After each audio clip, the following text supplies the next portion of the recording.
इंदिरानगर परिसरामध्ये चोरीची घटना, सुपर ग्राहक बाजारात 2.5 लाखांची रोकड लंपास।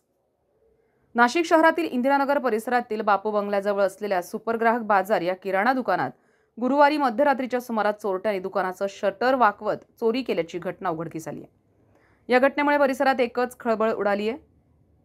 इंदिरानगर परिसरात राहणाऱ्या सामाजिक कार्यकर्त्या सुवर्णा भंडारे यांना आज सकाळी दुकानाचं शटर उघडं असल्याचं लक्षात आल्यानंतर त्यांनी तत्काळ आजूबाजूच्या नागरिकांना माहिती देत घटनास्थळी धाव घेतली।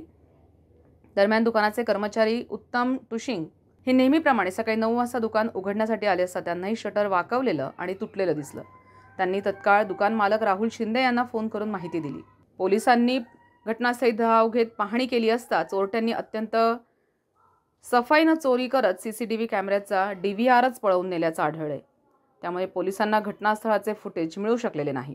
दुकानाच्या काउंटरमधील रोख रक्कम 2.5 लाख रुपये चोरट्यांनी लंपास केल्याचं प्राथमिक तपासात समोर आलंय।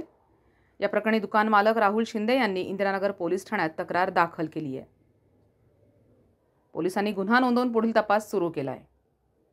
परिसरातील इतर दुकानदारांमध्ये या घटनेनंतर भीतीचं वातावरण निर्माण झालं असून रात्रीच्या वेळी गस्त वाढवण्याची मागणी केली जाते।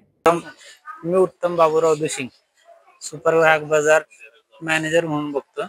मी सकाळी दुकान उघडायला आलतो, तर उघडायला आल्या बघितलं तर एक शटर वाकलेलं होतं।